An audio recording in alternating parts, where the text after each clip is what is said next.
So, hey guys, welcome back to another episode of our podcast. Today we're going to be talking about Wonder Woman 1984 and Soul, so it'll be spoilers for both of the movies. First, what did you think about Wonder Woman 1984? I thought it was okay. I didn't really like it that much. It could have been 20 minutes and been the same thing. 20 minutes. I don't know. There was a lot of unnecessary. Yeah.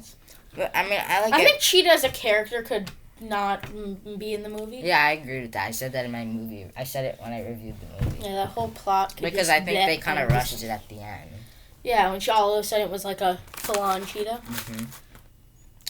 And she and didn't a couple really things that make sense. They didn't really explain how the stone worked that well. Yeah, not really. And then how he could just say, "All right, give me this." It's kind of like asking for more wishes. Yeah, like it's stupid. Cheap. Yeah. What did you think about Soul? I thought the writing was good. Soul, I didn't like that either. What you like about Soul? No, I just didn't like it. I don't really know how to explain it. I just didn't like it.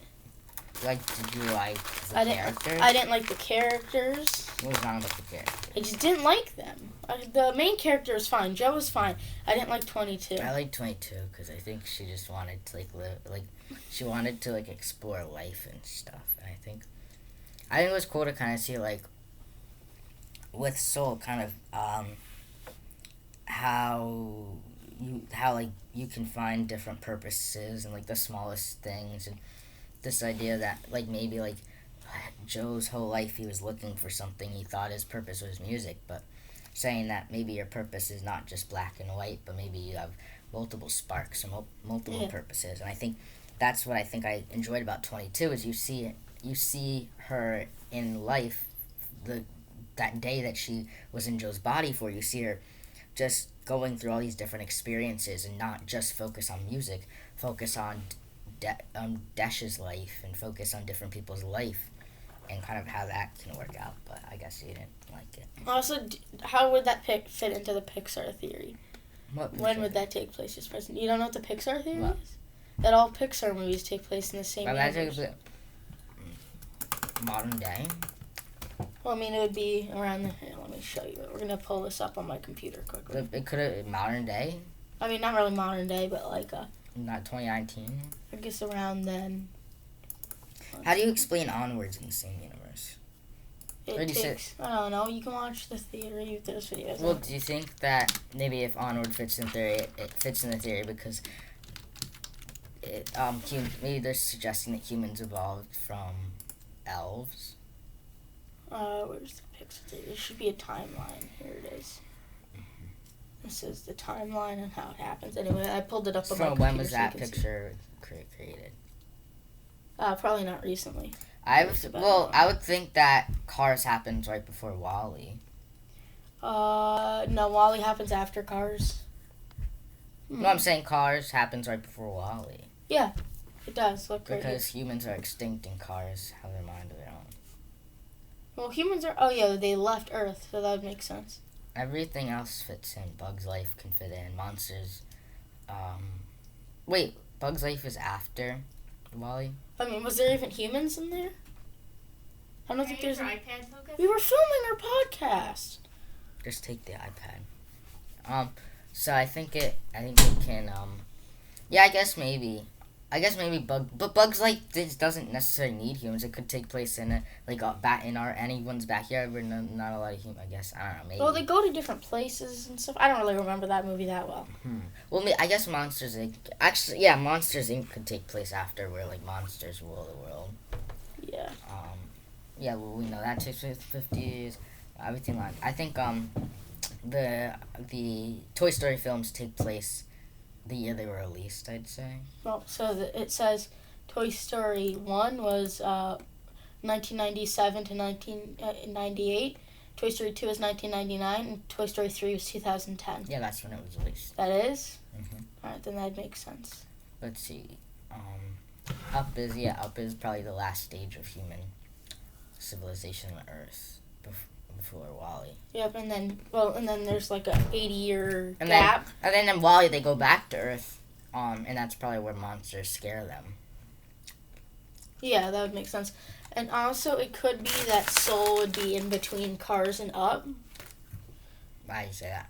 Well, I mean, it's definitely after Up. It's probably after Toy Story 3. Well, why would it? Well, it looked like they had phones and modern technology.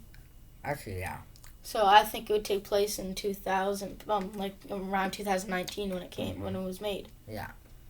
So, where's this rank for you with their other Pixar movies?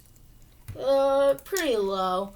Around, Good What do you Dinosaur. think's your least favorite Pixar movie? Least favorite Pixar movie, Good Dinosaur. This is second What's your worst, I think.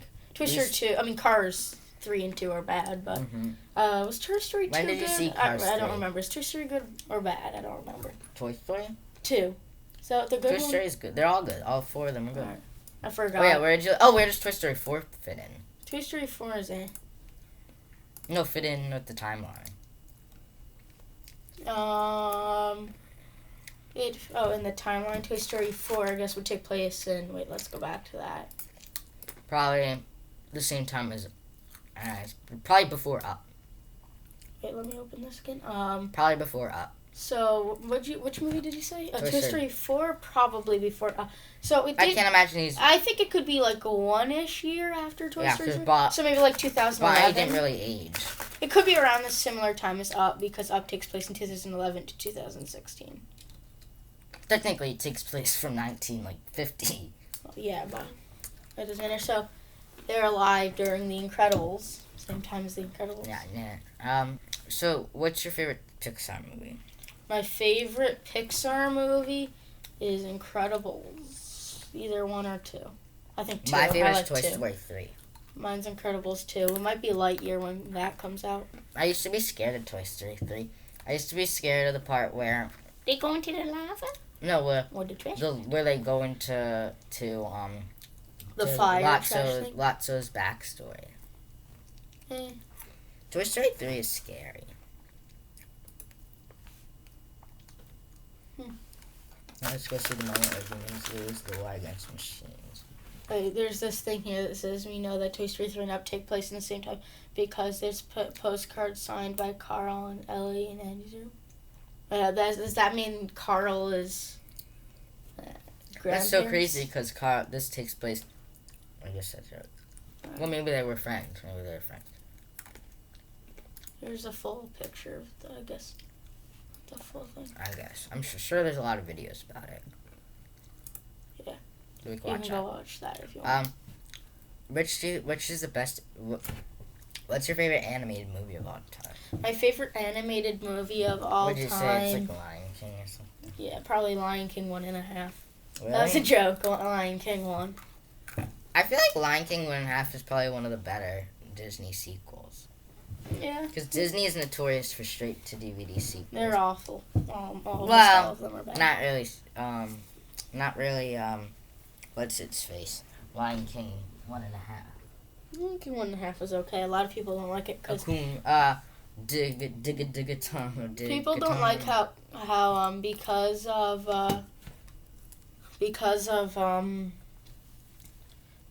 what happened in Lion King 1.5, they said that the reason they all bowed down to the guy holding up the Simba was because Pumbaa farted. Yeah, let's see this. The theory states that all movies take place in the same universe and that all the characters' actions have repercussions in other films, kind of like the Marvel productions. But if you don't believe they're linked, let's just start with John. I don't know how to say that. Hypothesis. Okay, I'll ask you this. Who's your favorite Pixar character? My favorite Pixar character is Buzz Lightyear. My favorite is Woody. Howdy. Okay. Which two franchises would you want in the Pixar universe would you want to see a crossover with? Can I go first? Yeah. I think Toy Story and Monsters Inc. They're toys and monsters. That wouldn't really go well too well. Maybe Mike Wazowski is probably just a little bit taller, and then Sully can be tall, but Sully can be like their Andy or something. I don't know. It could be Incredibles and Monsters Inc. That could be. I don't know. That would seem weird. Maybe, or you could go with something simple like. Well, planes and cars. I think that's in the same universe. That's not even. That's just not even here on this list. It's made by here. Disney. You know it's not Pixar. Really? I thought does it take place in the same universe as Pixar? No, it's a Cars ripoff.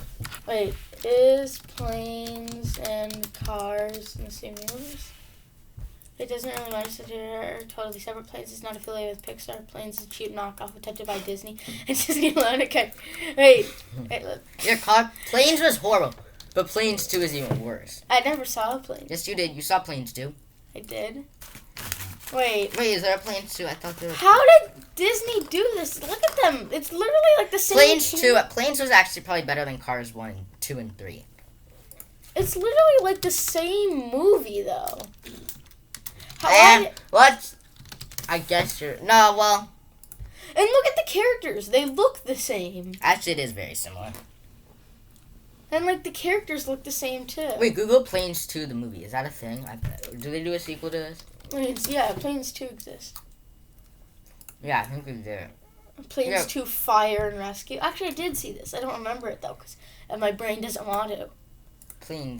Both planes are not that good. They're just cheap knockoffs of... What's your favorite Disney 3D animated movie? So not the 2D one, the 3D. Pixar doesn't count, because Pixar's different. I don't know. I forgot. What, I don't know, Tangled. Alright, let me search Disney 3D movies. No, look. These are... Go to images. What's Over the Moon? I guess a Netflix movie that they did produce. Alright, so like Wreck-It Ralph, Tangled, Frozen 2, Frozen, Rio 2. Why the hell is Shrek in there? I don't know, maybe I'd probably say Moana wasn't that bad. Moana wasn't that bad. I think maybe Wreck-It Ralph. Yeah, maybe Wreck-It Ralph. I didn't really like Wreck-It Ralph 2. It was just fan service.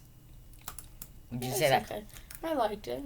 Tangled was pretty good. Not the best. Zootopia was good. Oh yeah, Zootopia. Yeah, Zootopia is my favorite, I think. Well, can't wait to buy the streaming service Zootopia Plus. That's gonna be Zootopia. It's not a streaming service. I know. It's a series.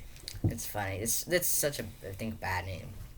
Yeah. Zootopia. But the Disney's best film, including Pixar. Well, I'd say Toy Story 3 is probably better than The Lion King, but it's close. Lion King is really good. No, my favorite is what's the movie called? Let me search. Gub Gub.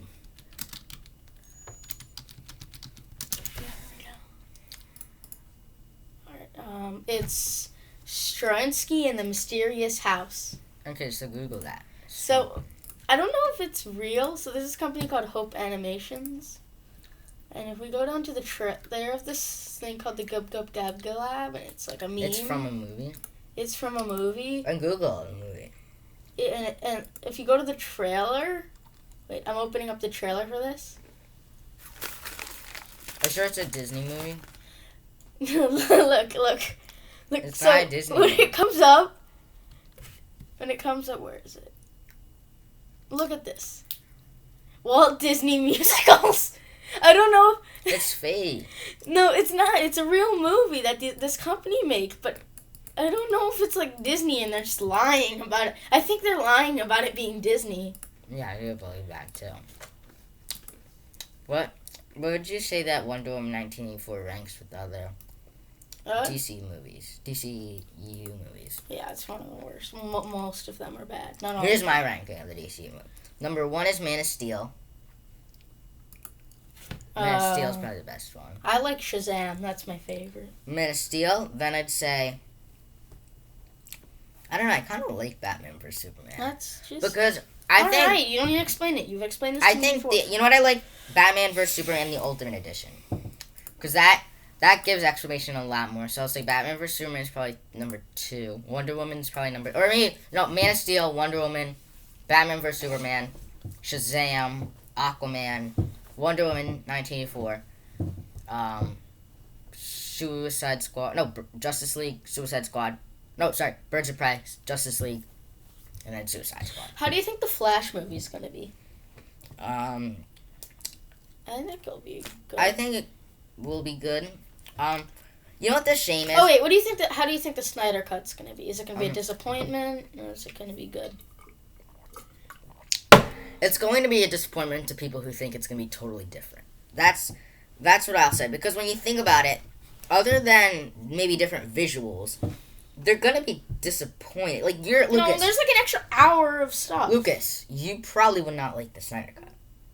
I'll tell you why you... Not like Justice League. I'll tell you why you probably won't It wasn't good. I just like it better than most people. No. The reason why you won't like Justice League because you don't like Zack Snyder. Why do you say that? Why don't you? Because you've seen Batman vs Superman. He's the director behind Batman. Why would you think he's just going to radically change how I did not like it. It just wasn't one of my favorites. See, I think people think that it'll be different. I think it might be better than Justice League, but like, I think when you think about it, he's gonna make the sequel to Batman vs Superman that he wanted to make. I don't think, like, if you don't like because your problem with it is it's too dark. It's still this Justice League will be dark. I know. And I don't think I think people are gonna get disappointed if they didn't like Zack Snyder's previous movies and then think they're gonna like this movie. In the sense that I liked Man of Steel and I like Batman vs Superman, so I'm probably gonna like this because I like Zack Snyder as a director and I like The Watchmen and 300, all of his movies that I've seen. But a lot of people didn't, and I think you might even prefer the original Justice League over this movie. Maybe we'll see. I don't know. Did you like the original Justice League? It was okay. Not as bad as everyone says. Yeah. Yeah, because the Justice League was directed by the director of Avengers. I know. I think that's pretty funny. Because they're just trying to make an Avengers movie, basically. Mm-hmm. Yeah, they probably like, who is better to reshoot Justice League than the guy who made the Avengers? Was Marvel happy that he did that or mad? Another thing is, I think a lot of people will be disappointed about how maybe little the new stuff will be, because I think a lot of it. Well, let's see. This movie, Justice League, is 2 hours long. This is gonna be like 4 hours long, but I think a lot of it will be like. I think they'll like reshoot it and stuff. So we'll see what happens. I don't know. I probably will like it, but on the idea. Do you know who's playing Green Lantern? I don't know. He's gonna be in it, right? Yeah, I think so. I don't know for fact. The thing about the Flash, as I think a lot of people are getting too excited that the Batman's gonna be in it, but he's probably gonna be in it. For not that long, only like 5 minutes or a couple of minutes. The original, or well, both Ben Affleck and Michael Keaton. I mean, maybe Michael Keaton will be like in it for more. Do you think he'll kill off Ben Affleck's Batman? I don't know. Aren't they gonna do like a soft reboot of the? No. Using it. Do you know what soft reboot is? Like, not really like same universe and stuff, but like different. No. They're not. Because, see, you can't say... See, Star Wars... Oh, we talked about this last episode. Okay. I'll tell you how that connects with Star Wars. See, Star Wars has been doing this weird thing where there's like these rankings with canon that is like weird. Like, okay, I think they're like someone in Lucasfilm like basically said this, that movies are the ultimate canon. And basically, it's like a pyramid of canon. Like, okay, video games are canon, but if comic books go against video games, then the comic book is canon. But if the book contradicts the comic book, then the book is canon. And if a TV show, an animated TV show, contradicts the book, then the animated TV show is correct. And if like the live action TV show is canon, or it contradicts the animated TV show, then that's the real canon, and so on and so forth. So and I think doing that is similar. Like, you don't reboot some of it and not all of it. No, but not like it would make sense though. What do you mean make sense? I don't know, it makes sense that something happens and there's a new version of the character. They won't, because it makes them a lot of money. They're not the Batman with Robert Pattinson is in a different universe. It's not the same universe. I know, I'm aware. And so, I don't know the purpose of reboot. What would be the purpose? I don't know. So they can get because aren't some of the actors leaving, like the Batman, like Ben Affleck? Yeah, but Affleck. he's been out since before Batman vs Superman even came out. Really? Mm-hmm. But they were lying about it. They were saying like, oh, he's the Batman and stuff. But because what happened was, you know how he directs and writes too. Yeah. He wanted to direct the Batman, but not only he wanted to direct, he wanted to write, and he wanted to star in the Batman. But I guess they didn't really like his script, and he was and other stuff, other personal issues and stuff. So they were like mutually decided to split, but for PR, they decided to just play as if. And that's what happened with Zack Snyder too. They were like, "Oh yeah, he's leaving," But really, it was like more. They were gonna kick him off no matter if any of the personal issues happened, no matter what. But they were just kind of using it as not using it, but they were kind of saying that that's the main reason to make it look less, toxic and stuff. But I think I think that's another thing is let's talk about Spider-Man for a second. Spider-Man 3 for a second. I think similarly, a lot of people will be disappointed because it's probably gonna be brief cameos, not a whole main character. I think the problem with that is there's even jokes about so and so there's jokes a joke is the breaking news gummy bears are confirmed to be in Spider-Man 3, and it's because there's jokes because every 2 seconds there's these rumors about Spider-Man 3 that 90% of them are not even going to be true. And I think the problem is what fans sometimes cross the line between rumor between speculation and expectation. I get it. Yeah, because I know what you're talking about. That's what came to The Last Jedi. People were speculating so much about The Last Jedi that it became expectation. And when those expectations were not met, then people got disappointed. And I think people could get that with Spider-Man 3. They could be like, "Oh my God, this film is about the multiverse. It's about all 3 Spider-Man coming together to fight these evil bad guys." And then they're in the 3rd act, similar to how everybody's like, "Oh my God, Luke's gonna be such a badass in this film," and he's not, and they go in a more personal direction. I don't know. Let's talk about this for a minute. I actually liked what they did with the Last Jedi with Luke. What? I don't know. I actually kind of liked what they did in The Last Jedi with Luke because it's not what I expected or not necessarily what I necessarily thought I wanted, but it made sense because did you like what they did in The Last Jedi? No. See, I'll tell you why. Because I've heard this before 100 times. You don't need to say this again. I'll just say, in The Last Jedi. A brief summary. No, stop. So Luke is this, and you see this and this lines up very well with the original trilogy. Because Luke is this overconfident kid at the heart of him. He's this overconfident kid who thinks he's just super confident. Not cocky or anything. He starts out cocky, but he becomes confident. You know what I mean? And I think, especially you see this in the Mandalorian Season 2 finale, where you see he's very, very confident and very mature and very, not full of himself, but he has a handle on things. And I think when he realizes, truly, I messed up. And I think Kylo Ren turning on Luke was the realization to him. It's the pure realization that I'm not who I thought I was. And I think realizing I let myself down. I let Ben down. I let Leia down, Han down, and now I'm gonna let the galaxy down.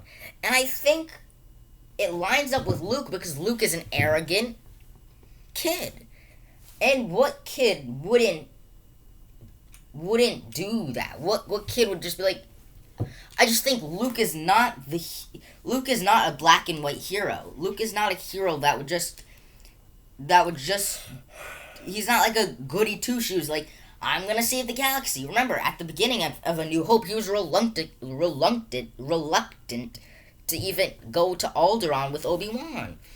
and he was stubborn and bratty, similar to Anakin, his father. And look how Anakin turned out. And I think Luke was heading down the same path as Anakin. And I think what people expected was Jedi Master Luke instead of what really went down, which is depressed Luke. A Luke that was realizing he messed up. And you know what I think what I liked about the Luke scene at the end of The Last Jedi, Lucas? Yeah. It epitomized the Jedi for me. Because the Jedi, and they'll be the first one to tell you, Obi-Wan, Qui-Gon Jinn, Mace Windu, Yoda, they'll all be the first ones to tell you that the Jedi are keepers of the peace, not warriors. You know what I mean? Yeah, they said that in the Clone Wars. We're keepers of the peace, not soldiers. And that, the epitome of that is the end of The Last Jedi. Because Luke doesn't just go out there and smash some fools, kill a bunch of people. No, he, sacrifices himself in a non-violent way and saves people. Because Jedi only go into war not because they're greedy, not because they like killing, but because they want to keep the peace, because they want to protect. And what better way of protecting people? Sacrificing yourself for the greater good, and in some ways stopping the bad guys, is that force projection right there. You don't have to kill anyone. You don't have to harm anyone. You get to be a distraction and save the rebellion or the resistance, and the bad guys lose in some capacity by not capturing the heroes. Yeah. And I think The Last Jedi in that department, in the Luke department, I think the problem was where Force Awakens ended, Lucas. Because Force Awakens ended on a cliffhanger, which was the cliffhanger was a setup to a joke.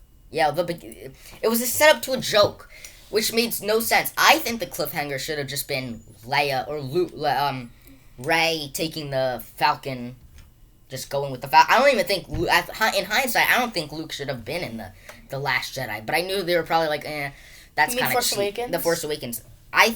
Because at the end of the day, you just set up for fans to be like, okay, that was misleading, or that was subverting your expectations and stuff. But maybe that's just me. Anyways, I think that's good. Stay tuned for more videos coming at you.